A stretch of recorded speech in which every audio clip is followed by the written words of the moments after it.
حضرت عمر بن الخطاب فاروق اعظم رضی اللہ تعالیٰ عنہ کے زمانہ مبارک میں ایک نوجوان بہت متقی اور پرہیزگار و عبادت گزار تھا۔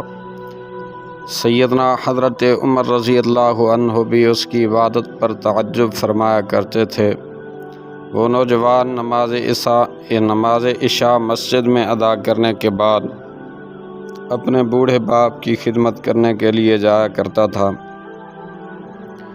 راستے میں اسے ایک خوبصورت عورت اسے اپنی طرف بلاتی اور چھیڑتی تھی، لیکن یہ نوجوان اس پر توجہ دیے بغیر نگاہیں جھکائے راستے کے کنارے چلا جایا کرتا تھا۔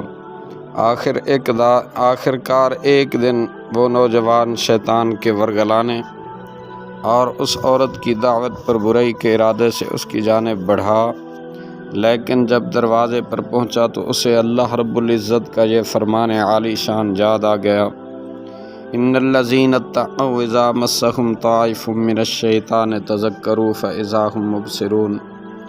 بے شک وہ جو ڈر والے ہیں، جب انہیں کسی شیطانی خیال کی ٹھیس لگتی ہے، ہوشیار ہو جاتے ہیں، اسی وقت ان کی آنکھیں کھل جاتی ہیں۔ اس آیت پاک کے یاد آتے ہی اس کے دل پر اللہ رب العزت کا خوف اس قدر غالب ہوا کہ وہ بے ہوش ہو کر زمین پر گر گیا، اور جب یہ بہت دیر تک گھر نہ پہنچا تو اس کا بوڑھا باپ اسے تلاش کرتا ہوا وہاں آ پہنچا اور لوگوں کی مدد سے اسے اٹھوا کر گھر لے آیا۔ ہوش آنے پر باپ نے تمام واقعہ دریافت کیا۔ نوجوان نے پورا واقعہ بیان کر کے جب اس آیت پاک کا ذکر کیا تو ایک مرتبہ پھر اس پر اللہ رب العزت کا شدید خوف غالب ہوا۔ اس نے ایک زوردار چیخ ماری اور اس کا دم نکل گیا۔ راتوں رات ہی اس کے غسل و کفن اور دفن کا انتظام کر دیا گیا۔ صبح جب یہ واقعہ حضرت عمر رضی اللہ عنہ کی خدمت میں پیش کیا گیا تو آپ اس کے باپ کے پاس تعزیت کے لیے تشریف لے گئے۔